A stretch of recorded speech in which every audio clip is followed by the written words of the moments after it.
going on, Internet? Your friendly neighborhood game machine here, and today welcome to another episode of the Gaming Rarities, where in this segment I will be showing some of my rare and priceless gifts that I own, and they're in my definition of rarity. So the first thing I'm going to be talking about today is my Power Glove. Now, this is a Famicom Power Glove, and I've learned that this Power Glove, for some odd reason, can be also used for the NES. People know of this because I have played Super Glove Ball before on my old channel, and I may bring it back one day, as an old video. I'm not sure yet. I might. I don't know. But basically, the way that the Power Glove works is basically you type in the code that matches what game you're going to play. And basically, you're just like this and either doing regular twitches or grasps or things like that. Now, yes, the Power Glove was considered a commercial failure, simply because it didn't always work. And it didn't always work for all games. And plus, would you really want to do this most of your time, just hold this up instead of playing a controller? I don't know. That's up to you. Now, as it was a commercial failure, if it wasn't for the Nintendo Power Glove, we wouldn't have things like the Nintendo Wii, because of the simple fact that the remote acts very similar to the Power Glove. But this is something I've owned for about a couple months now, and you're not a true gaming nerd to the core if you don't own a Nintendo Power Glove.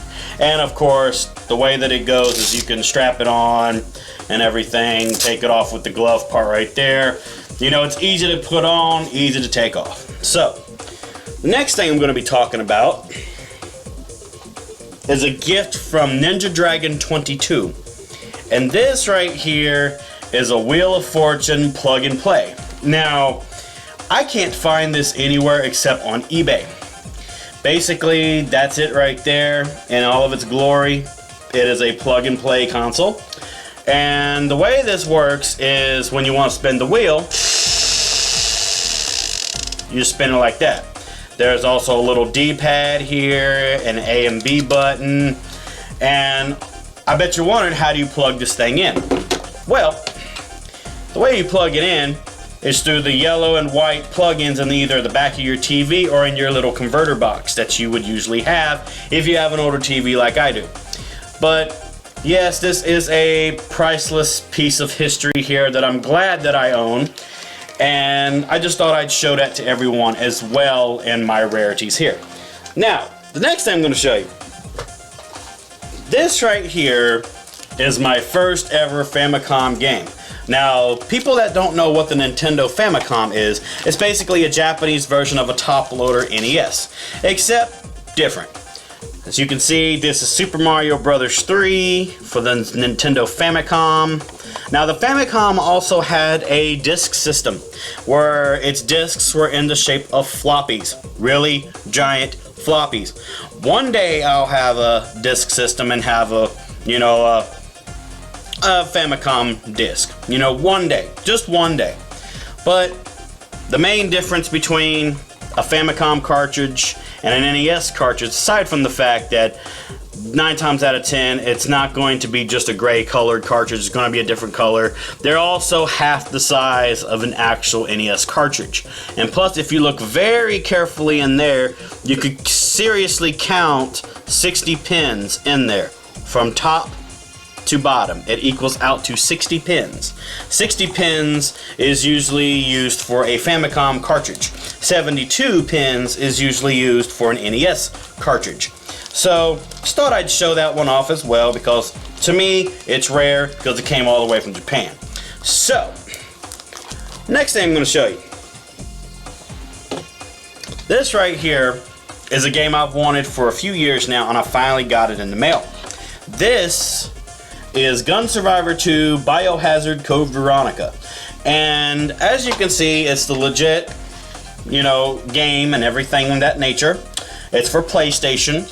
And plus, at the same token, I had read up that the thin PlayStation 2s aren't able to play Japanese region games. However, mine for some reason can, because I popped this into my PlayStation 2 and it was able to play the game. Now, I haven't played the game yet. I put it in the PS2 to see if it works, because I want to get one more accessory for my PlayStation before I decide I want to play this for my channel, which I will be playing this for my channel. And plus, the main thing that kind of caught my eye was the back of this box. The back of the box has Nemesis on it, which means Nemesis will be popping up in this game. That is weird, because Nemesis is not in Code Veronica or Code Veronica X. But this is the Japanese version. There was two different versions that came out. There was the Japanese and the European version. The European version, I just could not find that anywhere. But I wanted to get the PlayStation Japanese version just because I like things that actually come from Japan, which that is freaking cool. But as you can see, it also comes with the manual, because I always like to have the manual with my games and everything. So just thought I would show everybody this as well. I have 3 more items I'm going to be showing everyone, and one of these items is this. This is Castlevania Legends for the Nintendo Game Boy. Now, this to me is rare in my definition, because it's like this. If you have to pay $50 or more for a game on Amazon that's older than the games that you see these days, then it has some type of rarity value in it, in my case. This came out for the Nintendo Game Boy. As you can see, I'm hoping that it shows Game Boy right there on the top. Castlevania Legends was the tale of Sonia Belmont and her fight against Alucard. And I'm not going to spoil too much about the game, because it is considered my favorite Castlevania game, aside from the Castlevania 1 for NES with Simon Belmont. But I wanted to get this game because I owned this game once in my life and it ended up getting stolen. And who would have ever thought that this game would be worth as much as it is now online? So, yeah, I just thought I would show that as well. Now, 2 more games I'm going to be showing. Alright, first things first, a quick little itty bitty monologue. I like Pokemon. I've always been a Pokemon fan from the day that, you know, Game Freak created its games, and plus a little bit of the anime, even though I honestly do not like Ash Ketchum worth a damn. But the first game I'm going to show you is this. This is the Twitch Plays Pokemon Anniversary Edition for Pokemon Red. As you can see, this is literally an emulated game that was put on a fake Game Boy cartridge. However, the Game Boy game works in either a regular Game Boy Color, Game Boy Pocket, or Game Boy Advance, either Gen 1 big version or Gen 2 Game Boy SP. We could talk about, you know, the Game Boy Micro, but it only plays Game Boy Advance games. Ha! But yeah, basically this game is like, it's Pokemon Red, but it has a little bit of a twist of Pokemon Blue and Yellow in the game as well. And plus, in this game, you can play as both a boy and a girl, which is actually really, really cool. And the difficulty is upped exponentially in this game. But as you can see, this is a legit looking copy game. I had to fix this cartridge about 2 months ago because it quit working for some odd reason. So I had to take the motherboard out of the original Game Boy cartridge that this game was in. And I still gave it its original back, but I took apart a old Game Boy game that was messing up and things like that, and I basically refinished the back of the Game Boy cartridge. My brother helped me out with it as well. So yes, this is the Twitch Plays Pokemon. I have heard that Proto Mario owns this game too, so this is actually pretty cool. This is considered rare to me because this is an emulated Pokemon game on a Game Boy cartridge. Can you freaking believe it?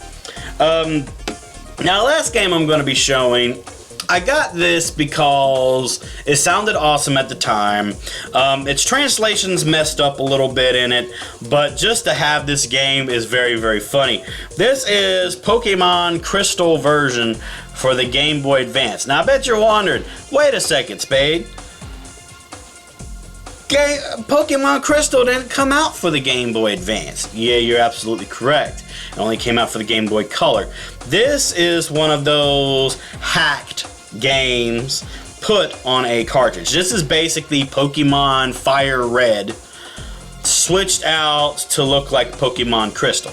Now, you can actually tell in the inside of the cartridge if it shows it closely. A little bit. It only shows a little bit, but you can definitely tell that the pins inside are misaligned and everything. And plus, when you look at the back of the cartridge right there, you can tell that there's some stuff that's just not right inside of there. And plus, you know, keep in mind Pokemon Crystal only came out for the Game Boy Color, so you could automatically tell that this game is fake, but it's fun nonetheless. It gives you a few good laughs because the translation is off. But it's fun nonetheless. It's really, really nice.